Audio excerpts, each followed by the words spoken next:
ورسوله أرسله إلى كافة الناس بشيرا ونذيرا وداعيا إلى الله بإذنه وسراجا منيرا صلى الله تعالى عليه وعلى آله وأصحابه وبارك وسلم تسليما كثيرا. أما بعد فأعوذ بالله من الشيطان الرجيم. بسم الله الرحمن الرحيم. إنما المؤمنون إخوة فأصلحوا بين أخويكم واتقوا الله لعلكم ترحمون. وقال رسول الله صلى الله عليه وسلم ارحموا من في الأرض يرحمكم من في السماء. وقال رسول الله صلى الله عليه وسلم يحمل هذا العلم من كل خلف عدوله ينفون عنه تحريف الغالين وانتحال المبطلين وتخبيل الجاهلين. صدق الله مولانا العظيم وصدق رسوله النبي الكريم ونحن على ذلك لمن الشاهدين والشاكرين والحمد لله رب العالمين. সম্মানিত উপস্থিতি, মহান আল্লাহ পাক পরওয়ারদিগারে আলমের দরবারে অসংখ্য অগণিত শুকরিয়া, যিনি আমাদেরকে প্রচন্ড শীত উপেক্ষা করে দিনই মাহফিলে এসে দিনই কথা শোনার তৌফিক দান করেছেন। দিল দিমাগ মেজাজ মস্তিষ্ক আখিরাতমুখী রেখেছেন। জন্য আল্লাহ পাকের দরবারে শুকরিয়া আদায় করব ইনশাআল্লাহ, আলহামদুলিল্লাহ। মানুষ যখন কোনো কাজ করে প্রত্যেক কাজের পিছনে শুধু মুখের আলহামদুলিল্লাহ না, মনের মধ্যেও ভাবনা থাকা চাই যে আল্লাহ পাকের তৌফিকেই হয়েছে। মানুষ যখন কোনো নেক কাজ করে আল্লাহ পাক করার তৌফিক দান করে, নিজের থেকে পারে। কোরআনে কারীমের এক জায়গা থেকে তেলাওয়াত করেছি, খুবই সংক্ষেপে কিছু কথা বলার চেষ্টা করা হবে ইনশাআল্লাহ। এরপরে মুফতি ওমর ফারুক সাহেব আসতেছেন, উনি জরুরি হেদায়েতমূলক কথা বলবেন, আমরা সকলে ইহতিমাম করবো ইনশাআল্লাহ। এক হাদিসের মধ্যে আসছে, আল্লাহ নবী বলেন যে তোমাদেরকে তোমাদের আমল যতক্ষণ পর্যন্ত আল্লাহ পাকের রহমত না থাকে, তোমাদের আমল তোমাদেরকে জান্নাতে দিতে পারবে না, মুক্তি দিতে পারবে না। লা ইউনজিয়া আহাদাকুম আমালুহু। সাহাবায়ে কেরাম জিজ্ঞাসা করেন, ইয়া রাসূলুল্লাহ, আপনার কি আল্লাহর রহমতের প্রয়োজন হবে, আমল দিয়ে পারবেন না? আল্লাহ নবী বলেন, ইল্লা আইয়াতাগাম্মাদানি আল্লাহু বিরহমাতিহি। আল্লাহ যদি আমাকে তার রহমত দিয়ে বেষ্টন করে দেয়, তখনই আমি জান্নাতে যেতে পারব। রহমত আল্লাহ পাকের দয়া। আমল বান্দা যখন করে, বান্দাকে জান্নাত পায়। যদিও কোরআনে কারীমের মধ্যে আল্লাহ পাক বলেছেন, তিলকুমুল জান্নাতু উরিসতুমুহা বিমা কুনতুম তা'মালুন। তোমার আমলের বিনিময়ে তোমাকে জান্নাত দেওয়া হয়েছে। অর্থাৎ আমলের বিনিময়ে আল্লাহ পাকের দয়া আসে বান্দার উপর, তখন বান্দা জান্নাত। কারণ আল্লাহ পাক যদি টেস্ট করেন আমাদের আমলকে, বললাম যে নামাজ পড়লে তো আল্লাহ পাক জান্নাত দেওয়ার ওয়াদা, তো আমি জান্নাত পাবো। আমি রোজা রাখছি, আমি জান্নাত পাবো। তো আল্লাহ পাক যদি আমার রোজাটাকে ভালো করে তদন্ত করে, আল্লাহ পাকের শান মোতাবেক কি আমার রোজাটা হবে? আল্লাহ পাক যদি আমার নামাজের উপর পরীক্ষা চালায়, আমার নামাজটা কি ওই মানে উত্তীর্ণ হবে যে আমি একবারে সুদাই জান্নাতে চলে যেতে পারবো? হ্যাঁ, এই জাতীয় আমল করলে আল্লাহ পাক বান্দার উপর দয়ালু হয়, রহম করেন। ওই রহমতের কারণে তখন আল্লাহ পাক বান্দাকে কোথায় পাঠান? রহমতের মাধ্যমে জান্নাতে। কুরআন হাদিসের মধ্যে অনেক প্রসঙ্গ আছে যে কি কি আমল করলে বান্দা রহমত পায়। এটা আজকে আমার বিষয় না, এক কথা দুই কথা বলবো। কোরআনে কারীমে যে আয়াত তেলাওয়াত করেছি, ওই আয়াতের মধ্যে আল্লাহ পাক বলেছেন রহমত কিভাবে পায়।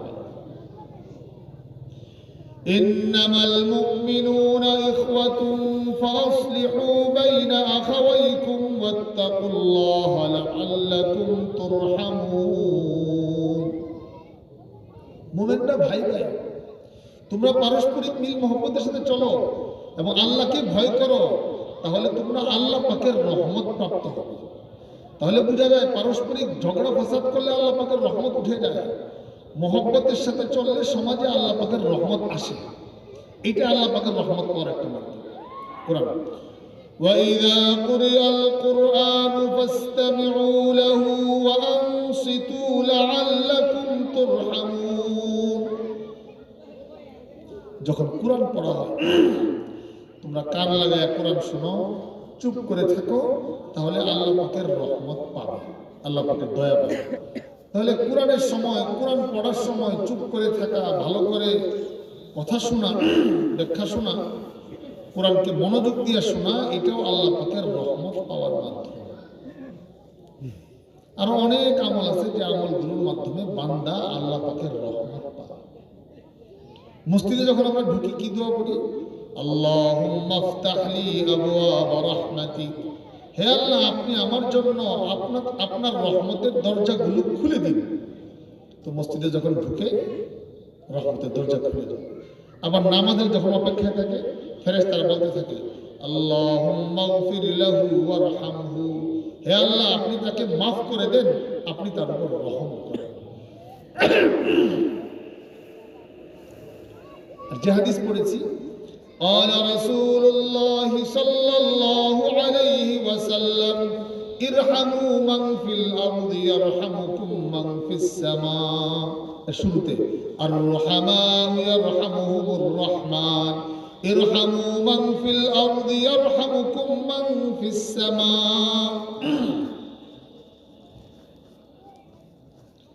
আমাদের উলামায়ে কেরামের বুঝতে অনেক সহজ, যেটা হাদিসে মুসালসাল বিল আউয়ালিয়াত বলা হয়।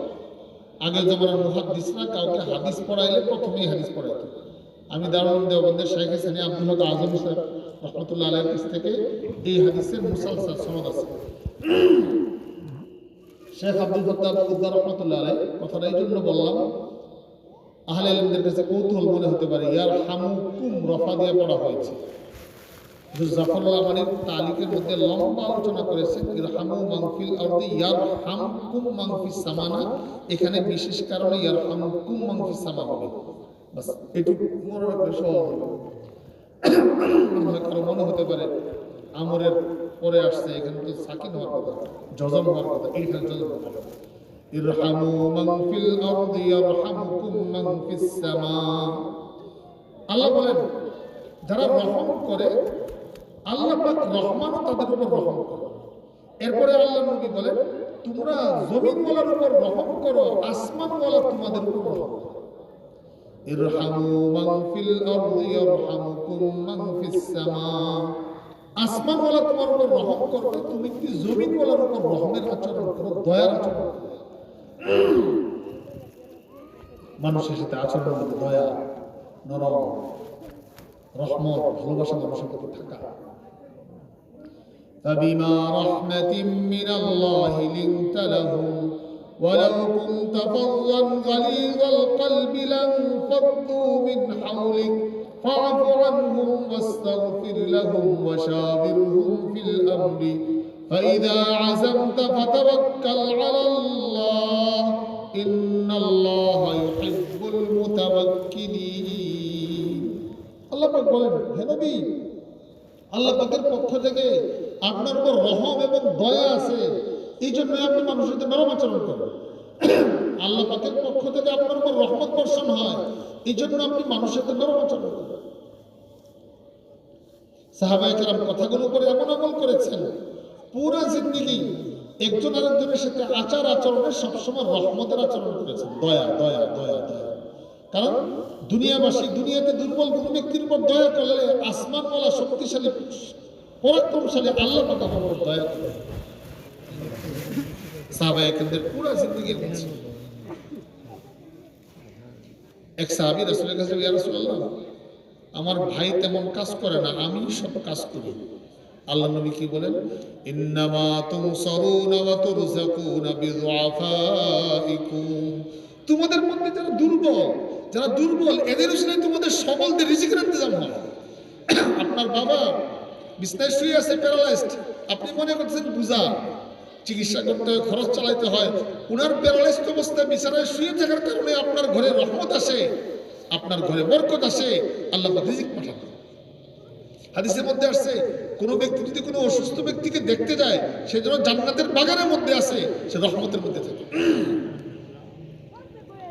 এখন বুঝতে হবে যে আমি আল্লাহ পাকের পক্ষ থেকে রহমত পাওয়ার জন্য দুনিয়াওয়ালাদের উপর আমার আচরণ করতে হবে রহমতের আচরণ।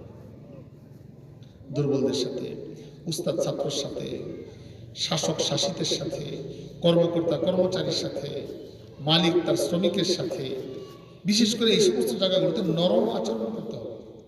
তাহলে ওই সময় মতো আল্লাহ পাক আমার সাথে নরম আচরণ করবে, দয়ার আচরণ করবে, যে সে আমার বান্দার উপরে তো নরম আচরণ করছে, আমিও তার উপর নরম আচরণ করব। অভ্যাসে পরিণত করা দরকার। আমার মধ্যে নাই, এই জন্য আমি বলছি যে আমার জিন্দিগিতে আসে যে মানুষের সাথে নরম আচরণ করা, দয়ার আচরণ করা। সাহাবায়ে কেরামের জিন্দিগি এমন ছিল, দুর্বলদের উপর তারা এই পরিমাণ দয়া করতেন, খোঁজখবর রাখতেন, যে কারণে আল্লাহ পাকের রহমত প্রাপ্ত হতেন। আবু বকর রাদিয়াল্লাহু আনহু খলিফাতুল মুসলিমিন, উনি খলিফাতুল মুসলিমিন হওয়ার পরে রাষ্ট্রীয় অনেক কাজে ব্যস্ত থাকেন। একদিন সুনির্দিষ্ট এক টাইমে কতক্ষণ থাকেন, আমির ইবনে ওমর রাদিয়াল্লাহু আনহু পিছনে লাগলেন যে ব্যাপার কি, তুমি কোথায় যান এটা। একদিন খুব শর্টকাট বলতেছি, গিয়ে দেখলেন যে একটা ঘরে যান, তিনি একটা বাড়িতে যান, বাড়িতে গিয়ে কতক্ষণ থেকে পরে চলে আসেন। তো উনি মার্ক করে বাড়িতে গেছেন। ওমর রাদিয়াল্লাহু আনহু, আবু বকর রাদিয়াল্লাহু আনহু প্রতি অসাধারণ সুদারণতা আছে, তারপরে আসলে উনি কি নেক আমলটা করে ওইখানে গিয়ে জানার জন্য গেছেন। যাই দেখলেন কয়েকটা বাচ্চা আছে পিচ্ছি পিচ্ছি, একজন বৃদ্ধা মহিলা চোখে দেখে না। যাই বলেন, মা আপনি চোখে দেখেন না, আপনাদের এখানে একটু আগে কে এসেছিল? ও শুনো, কে আসছে তো আমি জানি না, বাকি আমি অন্ধ, আমার কোনো বড় ছেলে নাই, আমার বাজার করার লোক নাই, ঘরের কোনো কাজের লোক নেই। একজন লোক আসে প্রতিদিন সুনির্দিষ্ট টাইমে প্রায় এসে আমার ঘরটা ঝাড়ু দেয়, পানিটা উঠায় দিয়ে যায়, আর আমার একটা বকরি আছে, বকরিটার দুধ দহন করে, বাচ্চাদের একটু খোঁজ খবর নিয়ে সব কিছু করে চলে যায়। এটাই আমার দীর্ঘদিন যাবত চলতে, কতদিন, অনেক দিন হয়ে গেছে, এইভাবেই চলতেছে। লোকটাকে আপনি চিনেন? কখনো পরিচয় দিয়েছে? সে পরিচয় দেয় না, সে যদি শুধু বলে যে আমি মুসলমানদের একজন, আমি একজন মুসলিম, এইটুকু বলে, আর কোনো কিছু বলে না। তোমার চলে গেছে। এই সমস্ত প্রেক্ষাপট দেখে ইয়া খলিফাতুল মুসলিমিন আতআবতাল খুলাফা মিন বাদি, আপনি যা করে যাচ্ছেন পরবর্তী খলিফাদের অনেক কষ্ট হয়ে যাবে, কারণ আপনি যে আদর্শ দেখাইছেন সবার পক্ষে এগুলো ফলো করা মুশকিল। চিন্তা করা যায়, আমি খলিফাতুল মুসলিমিন। মুসলিম শরীফের হাদিসে একবার রাসূল ইসলাম জিজ্ঞাসা করেন, দেখেন কেমন মানুষ, মান আদা মিনকুমুল ইয়াওমা মারিদা ক্বালা আবু বকর আনা, তোমাদের মাঝে আজকে অসুস্থ ব্যক্তিকে কে দেখতে গেছে? মান আতবা মিনকুমুল ইয়াওমা জানাজাতান, তোমাদের মাঝে আজকে জানাজার নামাজ কে পড়েছে? ক্বালা আবু বকর আনা। মান আতআমা মিনকুমুল ইয়াওমা মিসকিনা, তোমাদের মাঝে আজকে মিসকিনকে খানা খাওয়াইছে কে? ক্বালা আবু বকর আনা। মান সামা মিনকুমুল ইয়াওম, তোমাদের মাঝে আজকে নফল রোজা রাখছে কে? ক্বালা আবু বকর আনা। আমি। রাসূল কি বলেন? মাজতামা'না ফিমরিইন ইল্লা দাখালাল জান্নাহ। এইভাবে যদি নেক কাজ মানুষের মধ্যে এইভাবে জমা হয়ে যায়, তাহলে তো এই লোক অবশ্যই জান্নাতে প্রবেশ করবে। আরেকবার, আবু বকর অভ্যাস ছিল, দিনেও রাত করতেন, দান করতেন, রাত্রেও দান করতেন, দিনেও করতেন, প্রকাশ্যেও করতেন, গোপনেও করতেন। আল্লাহ পাক আয়াত উঠায় দিয়েছে, الذين ينفقون أموالهم بالليل والنهار سرا وعلانية فلهم أجرهم عند ربهم ولا خوف عليهم ولا هم يحزنون। তারা রাত্রেও দান করে, দিনেও দান করে, প্রকাশ্যেও দান করে, গোপনেও দান করে। আল্লাহ পাক বলেন তাদের কোনো ভয় শঙ্কা নেই, আল্লাহ পাক তাদেরকে বিনিময় দেন। কি জিন্দেগি দেখছেন, গরিবের খোঁজ খবর রাখা, অসহায়ের খোঁজ খবর রাখা। ইরহামু মান ফিল আরদি ইয়ারহামকুম মান ফিস সামা। শিখছে করছে এগুলো রাসূল করিম সাল্লাল্লাহু আলাইহি ওয়াসাল্লাম। दरफशानी ने तेरे कदमों को दरिया कर दिया, दिल को रोशन कर दिया, आँखों को बीना कर दिया। कुदरत जो राह पर गए रूह के हादी बन गए, क्या नजर थी जिसने मुर्दों को मसीहा कर दिया। নবী যে মণিমুক্তা ছড়িয়েছেন, নবীর সোহবত পেয়েছেন, এটা দিলগুলো আলোকিত হয়ে গেছে। একসময় নিজেরাই পথ দেখতো না, এখন হাজারো মানুষকে তারা পথ দেখায়। নবীর নিজের সিফতে ছিল রহমত। নবীর নামই কি? রহমাতুল আলামিন নাম না, তো নবীর কাছ থেকে রহমত ছিলবে না। ওয়ামা আরসালনাকা ইল্লা রাহমাতাল লিল আলামিন। হে নবী, আপনাকে তো আমি পুরো জগতের জন্য রহমত বানিয়ে পাঠিয়েছি। তো নবীর সোহবত যে পাবে, তার মধ্যে মেজাজ আসবে, নবীর বয়ান যে শুনবে, নবী বলতেছে দুনিয়াওয়ালার উপর রহম করলে আসমানও রহম করে, তো মেজাজটা কেমন হবে সাহাবায়ে কেরাম?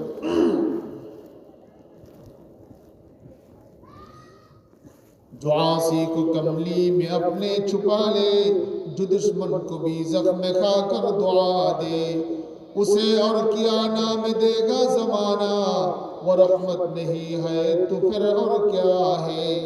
খুব সুন্দর করে বলছেন নবীকে, যিনি অপরাধীদেরকে তওবা করায়, এত দয়ালু নবী, নিজের কম্বলে আশ্রয় দেয়, দুশ্মন কর্তৃক আক্রান্ত হওয়া সত্ত্বেও বদদুয়া দেয় না, जो दुश्मन को भी जख्म खा कर दुआ दे, बरं नेक दुआ दे, उसे और क्या नाम देगा जमाना, वो रहमत नहीं है तो फिर और क्या है।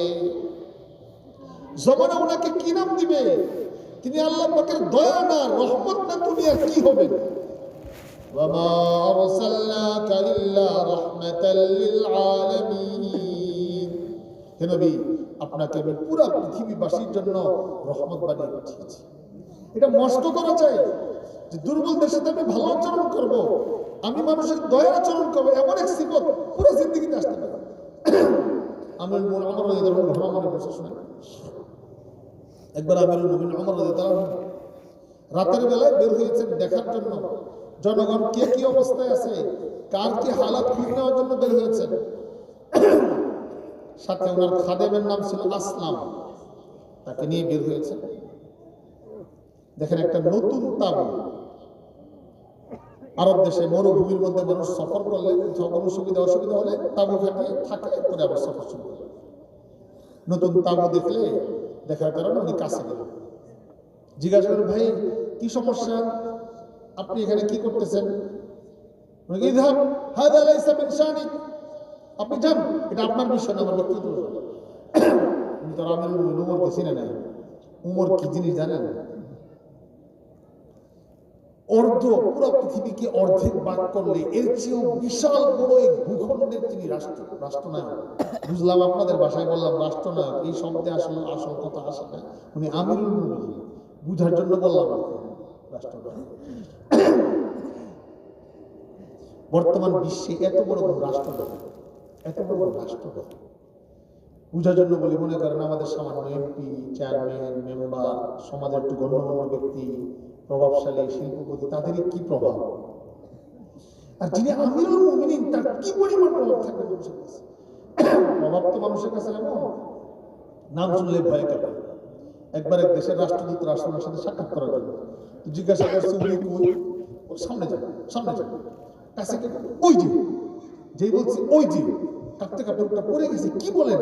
যার নাম শুনলাম আমরা পুরো দুনিয়াতে সবাই ভয় পায়, উনি এইভাবে বালির মধ্যে এইভাবে শুয়ে আছে এখানে।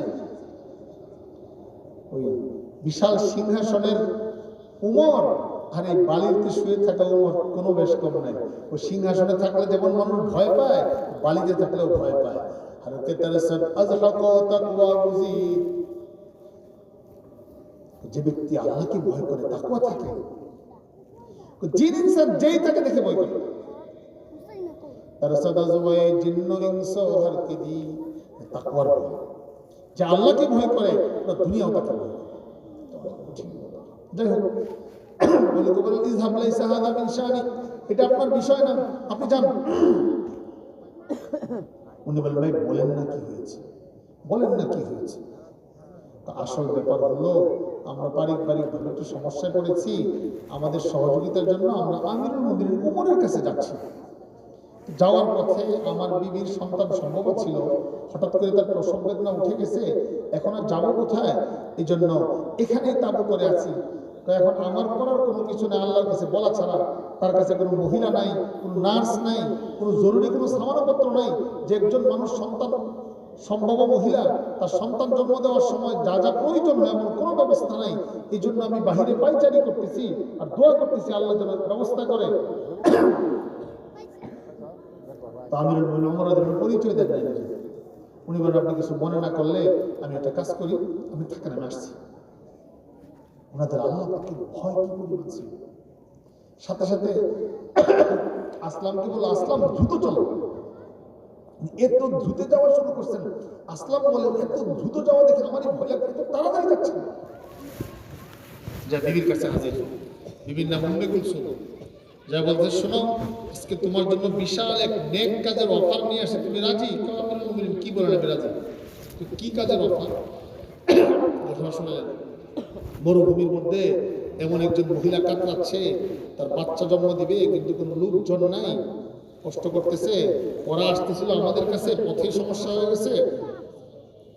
আমিরুল মুমিনিন আমি এই নেক কাজ করতে তো একটু ভাবেন তো, আমাদের বর্তমান দুনিয়ার ভাষায় ফার্স্ট লেডি, অর্থাৎ যিনি রাষ্ট্রীয় প্রধান রাষ্ট্রনায়ক তার স্ত্রী, আপনাদের ভাষায় বলা, একটু মনে মনে চিন্তা করেন। একবারে শুরু করে আমেরিকা, কানাডা, রাশিয়া সব জায়গার কথা একটু কল্পনা করেন, যিনি রাষ্ট্রনায়ক থাকেন তার স্ত্রী, সে আজকে একজন সাধারণ ধাত্রী এবং একজন মহিলার সন্তান হবে। এখানে পরিষ্কার পরিচ্ছন্নতার কাজ, সংশ্লিষ্ট সব কাজের জন্য যাচ্ছেন বর্তমান পৃথিবীর সবচেয়ে বড় ব্যক্তিত্ব, দুনিয়ার লাইনেও বড়, আখিরাতের লাইনেও বড়, যাকে রাসূল জান্নাতের সুসংবাদ দিয়েছেন, যার ব্যাপারে রাসূল বলেছেন উমর যে রাস্তায় চলে শয়তান ভিন্ন রাস্তায় যায়। ওনার স্ত্রী যাচ্ছেন কোষাগার থেকে জরুরি জিনিসপত্র, আটা, ঘি, অনেক জিনিসপত্র, ওমা তাহতাজু ইলাইহিন নিসা, মহিলাদের এই মুহূর্তে যা যা লাগে, আমি কিতাবের ভাষ্য শুনে না, এগুলো নিয়ে যাচ্ছেন। যাওয়ার পরে ওদিকে রান্না শুরু করলো। অস্থায়ী চুলা আছে না, চুলা বাড়ি, ইমার্জেন্সি চুলা বাড়ে না, চুলা বাড়াইছে, চুলা বাড়ায় রান্না শুরু করছে। আর বিবিকে পাঠিয়ে দিয়েছেন ভিতরে, তুমি যাও ভিতরে, তুমি তোমার জরুরত পুরা করো, ওখানে সহযোগিতা করো। আচ্ছা, এমন মুহূর্তে এমন একটা সহযোগিতা পাওয়া, এটা মনের মধ্যে অনেক আনন্দের ব্যাপার না, অনেক বড় সান্ত্বনার ব্যাপার না, অন্যরকম মনে হয় যেন আসমান থেকে আল্লাহ পাক ব্যবস্থা করে। আমিরুল মুমিনিন ওমর রান্না শুরু করছেন। উনি বলতেছেন, আসলাম বলেন আমি দেখতেছিলাম ওনার দাড়ি মুবারক দিয়ে ধোঁয়া বের হচ্ছে, কিন্তু ফু দিচ্ছেন, আগের যেমন হচ্ছে না, দাড়ি মুবারক দিয়ে ধোঁয়া বের হচ্ছে। রান্না হয়ে গেছে, খানা পাঠাবে, এরই মাঝে ভিতর থেকে আওয়াজ আসছে, ইয়া আমিরুল মুমিনিন আবশির আখাকা বিল ওয়ালাদ, ইয়া আমিরুল মুমিনিন আবশির আখাকা বিল ওয়ালাদ। এই শব্দটা শোনার সাথে সাথে লোকটা লাফ দিয়ে দূরে সরে গেছে ভয়। উনি তো ওনার মতো করে স্বামীকে লক্ষ্য করে বলছে, আমিরুল মুমিনিন আপনার ভাইকে সন্তান হওয়ার সুসংবাদ দিন। এই লোক এখন খুশ পাইছে, এখন যে বাবুর্চিগিরি করতেছে তিনি আমিরুল মুমিনিন, ধরে দূরে সরে গেছে, ফাতানা খান দূরে সরে গেছে। আমিরুল মুমিনিন বলে, শোনো ভয়ের কোনো কারণ নাই, ভয়ের কোনো কিছু নাই, আমি তো একজন মুসলমান, তোমার সহযোগিতার জন্য আসছি, টেনশন করো না। এরপরে বললো ঘরে খানা পাঠাও, ভিতরে খানা পাঠাও। ফাইন্নাহা কানাত তাবিয়াতান তুলাল লাইল, সারা রাত্রি সে উপবাস ছিল, খানা খায় নাই, কষ্ট করছে। এরপর কুল আনতা আইযান ফাইন্নাকা কুনতা তাবিয়া, তুমিও ক্ষুধার্ত ছিলে, উপবাস ছিলে, তুমি তো খানা খেয়ে নাও, ভিতরেও খানা পাঠাও। খানা খাওয়ানো শেষ। এরপরে আমিরুল মুমিনিন ওমর রাদিয়াল্লাহু আনহু কিছু কথা বললেন, সান্ত্বনা দিলেন। এরপরে বললো কালকে যখন তোমাদের সব কিছু স্বাভাবিক হবে, বাচ্চা কাচ্চা সুস্থ হবে, আমার বিবি খেদমত করতেছে, একটু পরিবেশ স্বাভাবিক হলে তোমরা ওখানে আসবে, আমি তোমাদের জন্য। আসলে তো জানতো না এই লোক যে আমিরুল মুমিনিন জেনে গেছেন কিভাবে? বিবি যখন বলছেন যে আমিরুল মুমিনিন, এই ডাক শুনে বুঝে গেছেন, কারণ আমিরুল মুমিনিন ওই সময় পৃথিবীতে একজনই। আমিরুল মুমিনিন বললে উমরই হবে, অন্য কেউ তো না। তারপরে আমিরুল মুমিনিন চলে গেল, লাগবে না ইরহামু মান ফিল আরদি ইয়ারহামুকুম মান ফিস সামা। দুনিয়াওয়ালার উপর রহম করো, আসমানওয়ালা তোমাদের উপর রহম করো। ওনারা কি পরিমাণ রহমত প্রাপ্ত হয়েছে দুনিয়াওয়ালাদের উপর। এই জন্য ভাই অসহায়, এখন শীত পড়তেছে অনেক বেশি, অনেক মানুষ, এগুলো আমরা খেয়ালও করি না। আল্লাহ পাক আমাকে আপনাদের সকলকে খেয়াল করার তৌফিক দান করেন। পাশের বাড়িতে অনেকজন থাকে, অনেক কষ্ট করে, হয়তো জামা কাপড় নাই, শীতে কাতরাচ্ছে। আপনি আবু বকরের মতো হয়ে যান, ওই যে দেখছেন না, আবু বকর আনা আনা আনা আনা, আমি আমি আমি আমি। এখানে মাদ্রাসা, বাচ্চাদের জামা কাপড় থাকে না, অনেক সময় খেয়াল রাখেন। এলাকাতে যেখানে আছে সুবিধা অসুবিধা খেয়াল রাখেন। যেখানে যে দুর্বল তার দিকে আগায় আসে। এগুলোর মাধ্যমে আল্লাহ পাকের দয়া পাওয়া যায়। আর আল্লাহ পাকের দয়া ছাড়া জান্নাতে যাওয়ার চেষ্টা করে। আমলের মাধ্যমে আল্লাহ পাকের দয়া মিলে। এই যে কিছু আমল শোনা, আরেকটা আমল শোনা কথা শেষ করছি। قال رسول الله صلى الله عليه وسلم رحم الله امرأة استيقظت وأيقظت زوجها فإن أبى نضحت في وجهه الماء। আল্লাহ নবী বলেন, আল্লাহ পাকের দয়া এবং রহম ওই মহিলার উপর যে মহিলা ঘুম থেকে উঠে শেষ রাত্রে অথবা ফজরের সময় স্বামীকে ডাকে। স্বামী যদি উঠতে কৃতস্থ করে শীতকাল, তো স্বামীর সাথে এই পরিমাণ ভালোবাসা, রহমত মহব্বতের সম্পর্ক আছে, স্বামীর মুখে পানি ছিটিয়ে দিয়েছে, তো স্বামী ঘুম থেকে উঠে গেছে। আল্লাহ নবী বলেন, এই মহিলার উপর কার রহম? আল্লাহ রহমত পাওয়ার আমল। পরের অংশ, রাহিমাল্লাহু রাজুলান ইস্তাইকাযা ওয়া আইকাযা যাওজাতাহু ফাইন আবাত নাযহা ফি ওয়াজহিহাল মা।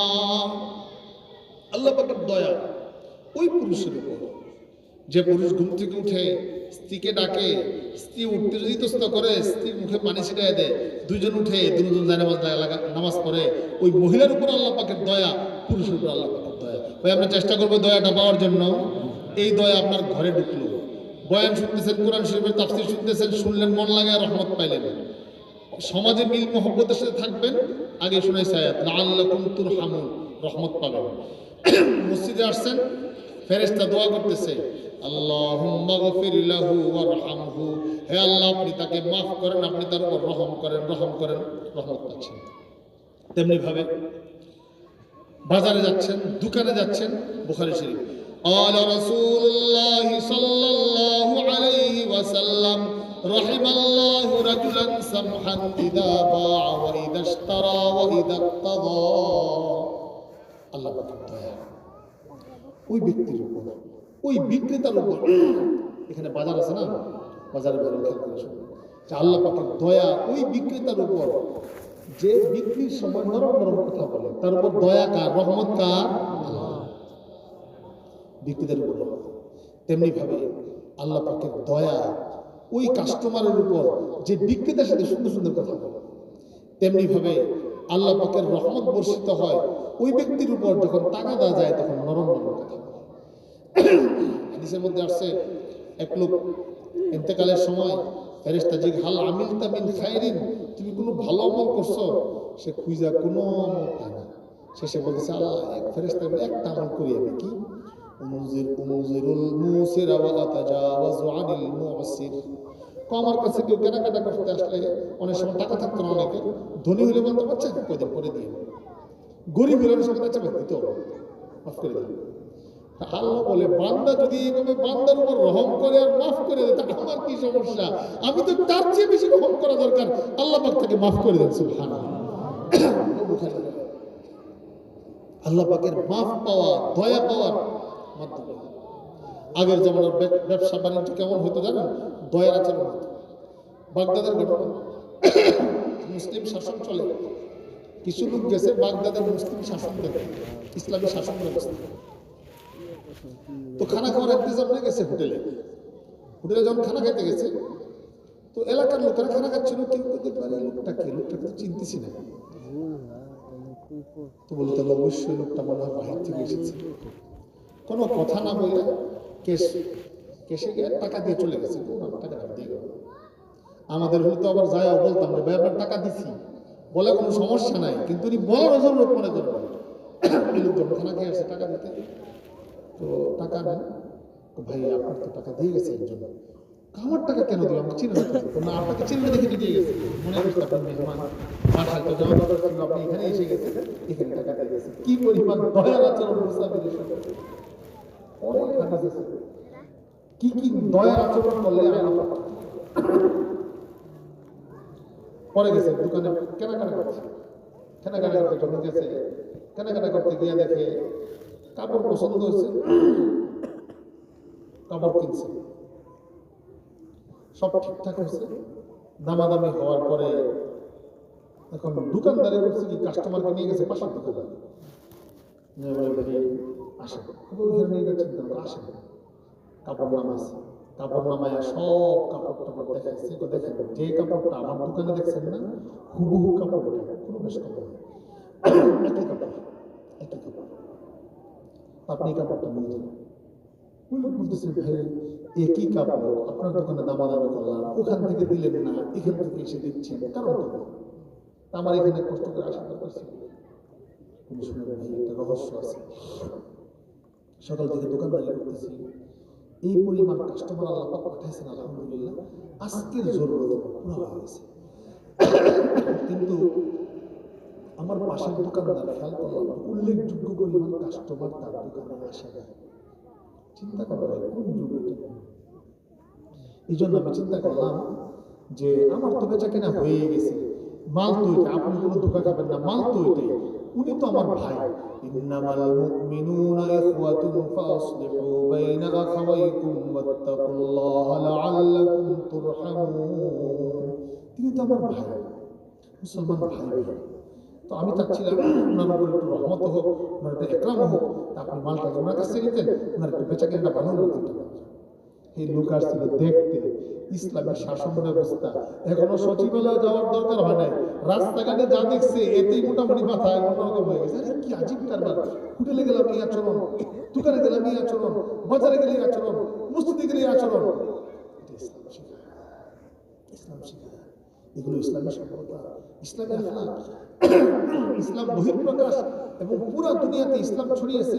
মুসলমানদের সভ্যতা, মুসলমানদের আখলাক, মুসলমানদের চরিত্র, মুসলমানদের বিনয়, মুসলমানদের দয়া প্রদর্শন, এগুলো দ্বারা আল্লাহ ইসলাম পৌঁছেছে। এই জন্য ভাই আমরা একে অপরের উপর দয়ার আচরণ করবো তো আমরা ইনশাআল্লাহ। দেখেন একজন মুসলমানের সাথে সাক্ষাৎ হলে কি বলে, আসসালামু আলাইকুম ওয়া রাহমাতুল্লাহ, তোমার উপর শান্তি বর্ষিত হোক, তোমার উপর আল্লাহ পাকের দয়া দয়া দয়া। হাঁচি দিলে কি বলতে হয় বলেন তো? হাঁচির সময় আমরা কি করি? আলহামদুলিল্লাহ। হাঁচি আসলে কি বলতে হয়? আলহামদুলিল্লাহ। যে আলহামদুলিল্লাহ শুনে সে কি বলতে হয়? বলেন আমার সাথে সাথে, ইয়ারহামুকাল্লাহ, ইয়ারহামুকাল্লাহ। যারা পারেন তারাই যদি বলেন, যারা পারেন না শিখবেন কিভাবে, এটা ওয়াজিব। হাঁচি আসলে মানুষের একটা কষ্ট থাকে, হাঁচিরা যখন আসে তখন সে অন্যরকম একটা প্রশান্তি অনুভব করে না, এই জন্য সে শুকর হিসাবে বলতে আলহামদুলিল্লাহ।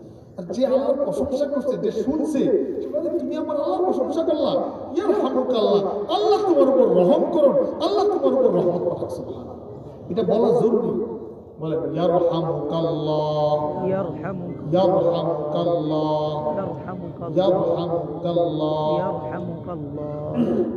তো মুসলমানের জিন্দেগি পুরোটাই সবসময় আল্লাহ পাকের কাছে রহমত চাওয়া, রহমত পাওয়া, লেনদেন, সালাম, কিছু দেখালাম ঘরে বাহিরে মসজিদে সব জায়গায় যেন আল্লাহ পাকের রহমত পায়।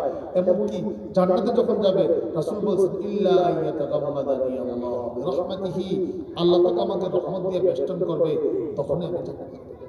এজন্য ভাই আমাদের অধীনস্থদের সাথে আচরণ ভালো করব, কাজের লোকদের সাথে আচরণ ভালো করব, নিম্ন শ্রেণীর লোকদেরকে নিম্ন মনে করবো না। সবাই আদম আলাইহিস সালামের সন্তান, সবার মা বাবা গুড়াতে একজনই, সবাই একই রকম, সবার সৃষ্টি এক জায়গা থেকে একইভাবে হয়েছে। এই জন্য কেউ কারোর উপর যেন অহংকার দম্ভ প্রদর্শন না করে। রাজনৈতিক কোনো কলহ, মারামারি, ঝগড়া ফাসাদ এগুলো করবো না। জায়গা জমিন নিয়ে মারামারি বিভিন্ন জায়গায় হয়ে থাকে না, এগুলো তো বেঁচে থাকবে। হাদিসের মধ্যে আসছে, আল্লাহ নবী বলেন, লা তাহাসাদু ওয়ালা তাবাগাদু ওয়ালা তাদাবারু ওয়া কুনু ইবাদাল্লাহি ইখওয়ানা। তোমরা পারস্পরিক হাসাদ করো না, হিংসা রেখো না, একে অপরের সাথে শত্রুতা রেখো না, একে অপরের পিছনে পড়ে থেকো না। তোমরা আল্লাহ পাকের বান্দা, ভাই ভাই হয়ে যাও, ভাই ভাই, মুমিনরা ভাই ভাই। চেষ্টা করবো তো ভাই আমরা ইনশাআল্লাহ। আল্লাহ পাক যে কথাগুলো বলা হয়েছে আমাকে আপনাদের সকলকে বুঝার আমল করার তৌফিক দান করবে। আমি আমাদের আজকে মাদারপুর থেকে আসতে এখানে যে মৌলানা যারা পড়ান, মৌলানা রুহুল আমিন, তাদের উস্তাদ অনেক বড় মানুষ, তো জরুরি কথা বলবেন। আমাদের এই তরজের মাহফিলগুলো আমরা বেশি রাত্রে করি, বেশি রাত্র হলে মানুষের ফজর নামাজে ডিস্টার্ব হয়, তাহাজ্জুদে ডিস্টার্ব হয়। অল্প সময় শেষ হয়ে গেলে যেন হুজুর কথা বলবেন, এরপরে ইনশাআল্লাহ মজমা শেষ হবে। আমি একটা এলান দিয়ে কথা শেষ করছি। আমাদের আগামী শুক্র শনিবার, আপনারা খবর পেয়েছেন হয়তো, আগামী শুক্র শনিবার আমাদের পুকুরিয়া মাদ্রাসার 2 দিন ব্যাপী মাহফিল সকাল 9টা থেকে শুরু হবে এশা পর্যন্ত। আপনাদের সকলকে দাওয়াত দিচ্ছি, জামাতবদ্ধ হয়ে অথবা যেমনি পারেন ইনশাআল্লাহ শরীক হবেন এবং নিয়তি করে যাবেন যে দিনই কথা শুনবো, আমল করবো। ঠিক আছে না ইনশাআল্লাহ? এই যে এখন আসছেন নিয়ত করবেন, কারণ সাহাবায়ে কেরামের অভ্যাস ছিল সামিআনা ওয়া আতা'না, শুনলাম মানলাম। মুনাফিকদের অভ্যাস ছিল কি? শুনলাম কিন্তু মানলাম না। সামিআনা ওয়া আতা'না। মুমিনের সিফাত ইতাআত বান্দা, আল্লাহ পাকের হুকুম পুরা করে, যখন শুনে মানে, শুনলে আর মানলে জিন্দেগি সুন্দর হয়, আর শুনে না মানলে